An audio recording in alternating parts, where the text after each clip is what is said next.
پاکستان نے اپنی حیثیت سے بہت اوپر جا کر یہ کارنامہ انجام دیا ہے. جیو پولیٹیکل ہائرارکی میں ہمارا نمبر بہت نیچے آتا ہے, مگر کچھ اتفاق اور کچھ ہمارے لیڈران کی محنت ایسے مل گئی.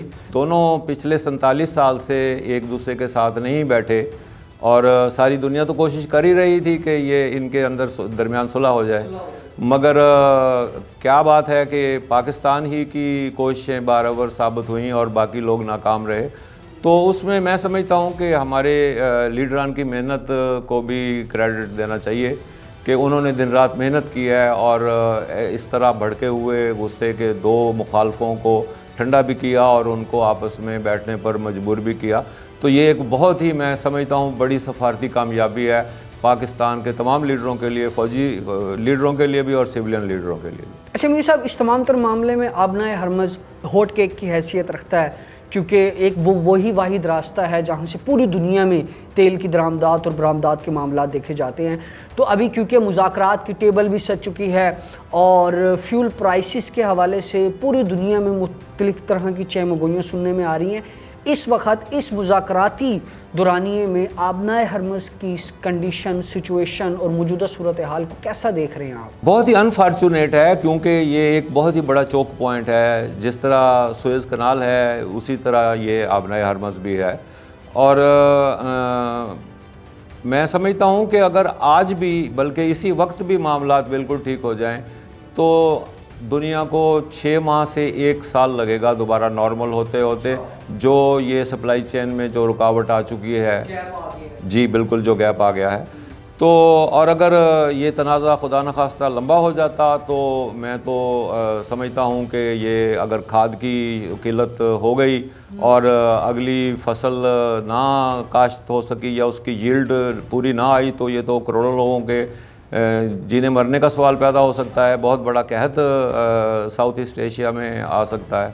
تو دعا کریں کہ ایسا وقت نہ آئے اور اللہ کریں کہ یہ معاملات جلدی طے ہو جائے, مگر اگر نہ طے ہوئے تو یہ تو ایک بہت بڑا المیہ بن سکتا ہے.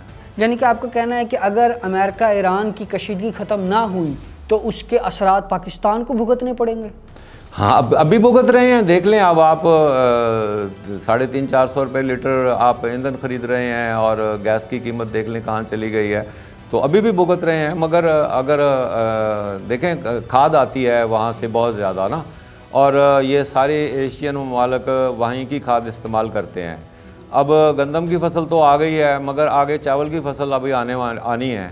اگر وہ چاول کی فصل فیل ہو گئی تو بنگلہ دیش میں, چائنا میں, فلپائنز میں, ملیشیا, انڈونیشیا میں بہت بڑا قحط پڑنے کا خطرہ ہے.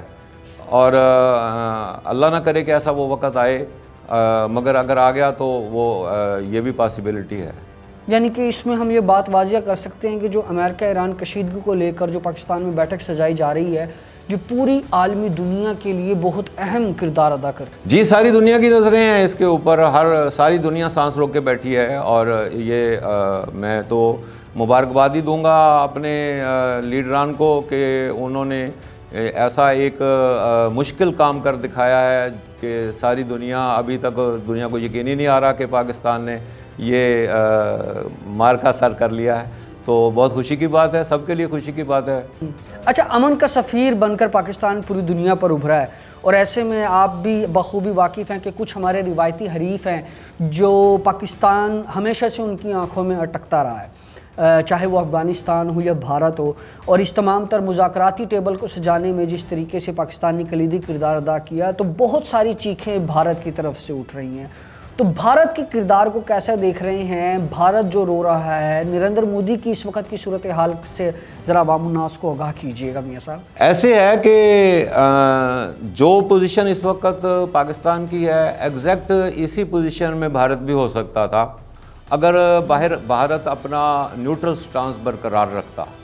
مگر جس دن جنگ شروع ہوئی اس دن تو مودی صاحب اسرائیل کے دورے پہ چلے گئے, تو وہ تو کھلا کے اسرائیل کے ساتھ جا کے کھڑے ہو گئے. تو ایسی صورت میں پھر ایران کا تو اعتماد کھو دیا بھارت نے. تو اس وجہ سے بھارت کو تو وہ پھر یہ حیثیت نہیں مل سکتی تھی کہ وہ میڈیٹر کے طور پہ ابھر کے سامنے آئے.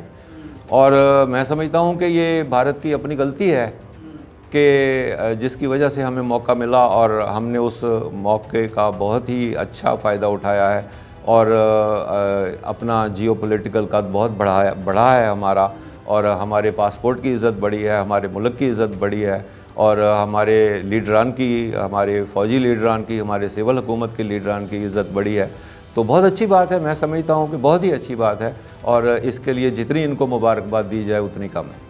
اچھا، آخر میں چاہوں گا کہ اس مذاکرات سے جڑی جو اہم پیغام ہے عوام الناس تک کیا کہنا چاہیں گے، کیونکہ ہر ایک عام پاکستانی خاص طور پر اس بات کا منتظر ہے کہ وہ خوشی کی نوید سنیں اور ملک کے حالات مزید بہتر ہوں ان مذاکرات کے کامیاب ہونے کے بعد۔ تو اوورآل پاکستانی عوام کو کیا کہنا چاہیں گے آپ؟ پاکستانی عوام کو تو یہی کہنا چاہوں گا کہ مذاکرات اگر کامیاب ہو بھی گئے تو اس کا فائدہ جو ہونا شروع ہوگا وہ کم از کم 2 یا 3 ماہ بعد ہونا شروع ہوگا، ایک دم نہیں ہونا شروع ہو جائے گا۔ ایسا نہیں ہے کہ آج مذاکرات کامیاب ہوں گے تو کل سے ڈیزل اور پیٹرول کی قیمتیں یا LPG کی قیمتیں واپس نارمل پہ چلی جائیں گی۔